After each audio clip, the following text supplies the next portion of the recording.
আজ রাজস্থান ও হায়দ্রাবাদ ম্যাচের পর পুরো পয়েন্টস টেবিল বদলে গেল। হায়দ্রাবাদ এই ম্যাচ অবিশ্বাস্যভাবে 1 রানে জেতার পর পয়েন্টস টেবিলে উত্তাল।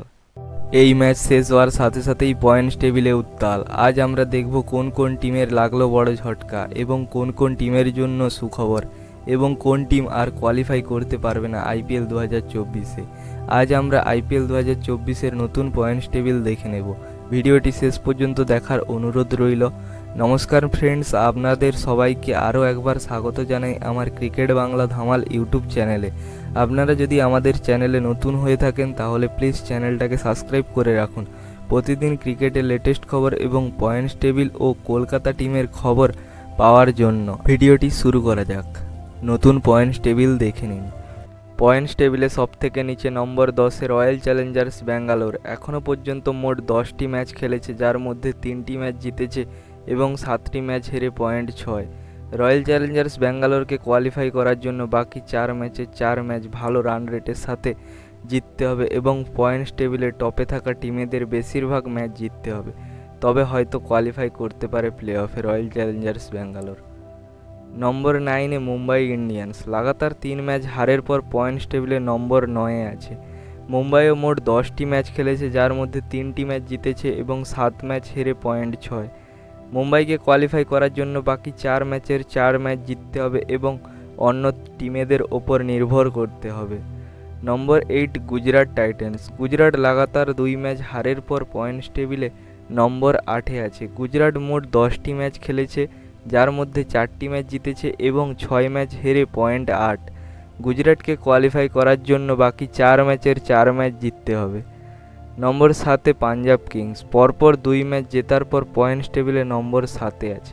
পাঞ্জাব মোট 10টি ম্যাচ খেলেছে, যার মধ্যে 4টি ম্যাচ জিতেছে এবং 6টি ম্যাচ হেরে পয়েন্ট 8। পাঞ্জাবকে কোয়ালিফাই করার জন্য বাকি 4 ম্যাচের 4 ম্যাচ জিততে হবে, তবেই কোয়ালিফাই করতে পারবে প্লে অফে। নম্বর 6 Delhi Capitals. Delhi last match হেরে এসেছে। দিল্লি মোট 11 ম্যাচ খেলেছে, যার মধ্যে 5 ম্যাচ জিতেছে এবং 6 ম্যাচ হেরে পয়েন্ট 10। দিল্লিকে কোয়ালিফাই করার জন্য বাকি 3 ম্যাচে 3 ম্যাচ জিততে হবে, তবেই কোয়ালিফাই করতে পারবে প্লে অফে। নম্বর 5 চেন্নাই সুপার কিংস। চেন্নাই মোট 10টি ম্যাচ খেলেছে, যার মধ্যে 5টি ম্যাচ জিতেছে এবং 5 ম্যাচ হেরে পয়েন্ট 10। চেন্নাইকে কোয়ালিফাই করার জন্য বাকি 4 ম্যাচে 3 ম্যাচ জিততে হবে, তবেই কোয়ালিফাই করতে পারবে প্লে অফে।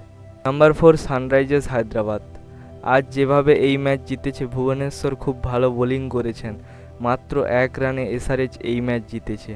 হায়দ্রাবাদ মোট 10 ম্যাচ খেলেছে, যার মধ্যে 6 ম্যাচ জিতেছে এবং 4 ম্যাচ হেরেছে এবং আজ এই অসাধারণ ম্যাচের পর পয়েন্ট 12। কোয়ালিফাই করার জন্য বাকি 4 ম্যাচে 2 ম্যাচ জিততে হবে, তবেই কোয়ালিফাই করতে পারবে প্লে অফে। নম্বর 3 লখনৌ সুপার জায়ান্টস। লখনৌ মোট 10টি ম্যাচ খেলেছে, যার মধ্যে 6টি ম্যাচ জিতেছে এবং 4 ম্যাচ হেরে পয়েন্ট 12। কোয়ালিফাই করার জন্য বাকি 4 ম্যাচের 2 ম্যাচ জিততে হবে।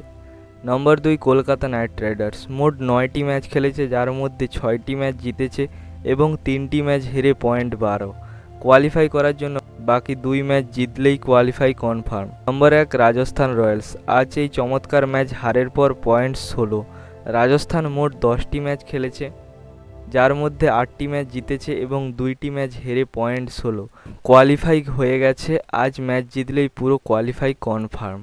আপনাদের কি মনে হয় কোন 4 টিম কোয়ালিফাই করতে পারবে প্লে অফে এবং আপনাদের পছন্দের টিম কমেন্ট করে জানান। ভিডিও ভালো লাগলে একটি লাইক করে যাবেন। চ্যানেলে নতুন হয়ে থাকলে চ্যানেলটিকে সাবস্ক্রাইব করে নোটিফিকেশান বেল অন করে রাখবেন এই ধরনের ভিডিও পাওয়ার জন্য।